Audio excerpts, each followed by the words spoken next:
جو بڑا ہوتا ہے اس کو بتانا نہیں پڑتا میں بڑا ہوں، لوگ دیکھتے ہیں کہ وہ بڑا ہے۔ بڑائی لفظوں سے نہیں بتائی جاتی، بڑائی کردار کی ہوتی ہے، بڑائی سوچوں کی ہوتی ہے۔ بڑا آدمی دکھائی دیتا ہے کہ یہ بڑا ہے، اس کی عادات سے پتہ چلتا ہے بڑا ہے، اس کے اطوار سے پتہ چلتا ہے بڑا، اس کے طرز زندگی سے پتہ چلتا ہے کہ وہ بڑا ہے۔ تو کسی کو چھوٹا نہ سمجھو، کسی کو حقیر نہ جانو۔ واصف علی واصف مرحوم نے کہا تھا کہ کوئی چھوٹا تب نظر آتا ہے کہ اسے دور سے دیکھا جائے یا پھر غرور سے دیکھا جائے۔ کسی کو قریب سے دیکھیں اور پیار سے دیکھیں تو پھر کوئی چھوٹا نہیں ہوتا۔ کس کو پتھر مارے ناصر کون پرایا ہے، دل کے شیش محل میں ایک ایک چہرہ اپنا لگتا ہے۔ لوگوں سے پیار کرو، لوگوں سے محبت کرو، لوگوں کو قریب کرو، نفرتوں کے سوداگر نہ بنو، محبتوں کی دکان کھولو۔ جہاں تک ممکن ہو لوگوں کی خیر خواہی کرو، اور اگر لوگوں کے لیے خیر خواہی نہیں کر سکتے تو کسی کی بدخواہی بھی نہ کرو۔ اس طرح ہمیں ماحول کو صاف رکھنے کی تلقین کی گئی ہے، اس طرح ہمیں اپنے خیالات کو پاکیزہ رکھنے کی بھی تلقین کی گئی ہے۔ جب خیالات پاکیزہ ہوں گے تو اچھی صحت ہوگی، جب خیالات گندے ہوں گے، خیالات غلیظ ہوں گے، خیالات کے اندر شہوات ہوں گی، خیالات کے اندر نفرت ہوگی، بغض ہوگا، حسد ہوگا، کینہ ہوگا، تکبر ہوگا، تعلی ہوگی، سرکشی ہوگی، تمرد ہوگا، ریا ہوگی، تصنع ہوگا، بناوٹ ہوگی، یہ ساری بیماریاں ہیں جو ہم اپنے ساتھ پالے ہوئے ہیں، اور ہم سمجھتے ہیں کہ ہم فلاں سے نفرت کرتے ہیں۔ اس کو کیا فرق پڑتا ہے؟ نفرت تو تم کر رہے ہو، حسد کی جلن تمہیں سہنی پڑے گی، اس کو تو نہیں سہنی پڑے گی۔ بغض رکھتے ہو، کینہ رکھتے ہو، نفرت رکھتے ہو، تو ہم کہتے ہیں ہم فلاں سے رکھتے ہیں۔ میاں فلاں کو کیا فرق ہے؟ وہ سب کچھ تو تم اپنے اندر رکھے ہو۔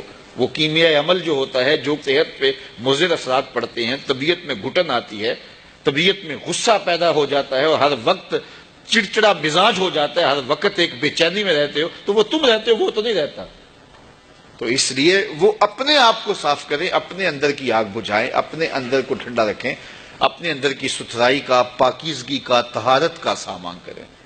ان چیزوں کا التزام اور ان چیزوں کا اہتمام کرنا یہ ہمارے دین نے ہمیں سکھایا ہے۔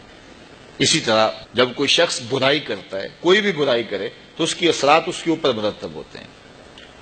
تو برائی کے اثرات بد سے اس کے اندر کا نظام بگڑ جاتا ہے، باطن کی طہارت ختم ہو جاتی ہے، اور باطن کی طہارت کو بہت زیادہ اہمیت دی ہے شریعت اسلامیہ نے۔ حسد کے کوڑے، بغض کا کچرا اور نفرت کا جو ہے وہ گند تمہارے اندر اگر جمع ہوتا رہے گا تو پھر اندر سے تعفن اٹھے گا، اور وہ تعفن تمہارے دماغ کو چڑھے گا، اور زندگی کا چین، زندگی کا قرار تمہارا لٹ جائے گا، اور تم سمجھو کہ شاید فلاں کی وجہ سے ایسا ہوا، ہم نے خود نفرتیں پالی، خود اپنے اندر گندگی اور غلاظت ڈالی۔ کچھ اعضاء ہمارے ظاہری ہیں، کچھ اعضاء ہمارے باطنی ہیں۔ آنکھیں عضو ظاہری ہیں، کان، زبان، ہونٹ، ٹانگیں، ہاتھ، یہ ظاہری اعضاء ہیں، اور کچھ اعضاء باطنی ہیں۔ دماغ باطنی عضو ہے، دل باطنی عضو ہے۔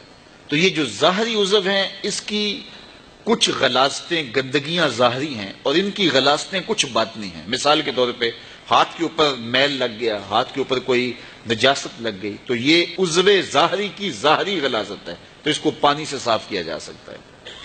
پاؤں کو چلتے چلتے کوئی گندگی غلاظت لگ گئی تو آپ آ کے اس کو جلدی سے دھو لیں گے، یہ عضو ظاہری کی ظاہری غلاظت ہے۔ لیکن ان اعضاء کی ایک باطنی غلاظت بھی ہے۔ مثال کے طور پہ یہ ہاتھ ہے، یہ عضو ظاہری ہے، اس کی ظاہری غلاظت تو یہ تھی کہ اس کے اوپر کوئی گندگی لگ گئی، لیکن باطنی غلاظت یہ تھی کہ اس ہاتھ سے تم نے کسی سے ظلم کیا، تو یہ باطنی غلاظت لگ گئی۔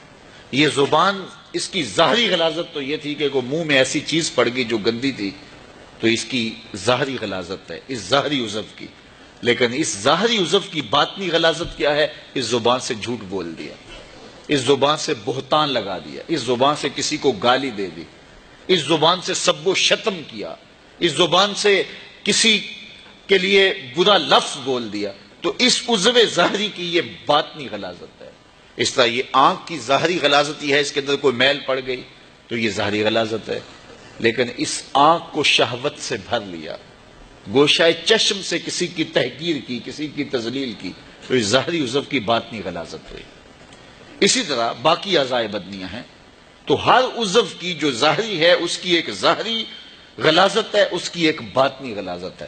تو ہمیں کہا گیا کہ ہم اپنے اعضاء جو بدن کے ہیں ان کے ظاہر کو بھی صاف رکھیں اور ان کو باطنی غلاظتوں سے بھی پاک رکھیں، ستھرا رکھیں. اس طرح ہمارے باطنی اعضاء ہیں. مثال کے طور پہ دماغ ہے، دماغ کی بیماری اور دماغ کی غلاظت ہے، اس کو تکبر پیدا ہو جاتا ہے، عجب پیدا ہو جاتا ہے. یہ خمار انسان کو کہ میں بڑا ہوں، یہ انسان کو چھوٹا کر دیتا ہے، یہ انسان کی زندگی کا چین چھین لیتا ہے، یہ تقوی کو اجاڑ دیتا ہے، یہ باطن کے پلے چھوڑتا کچھ نہیں کہ میں بڑا ہوں.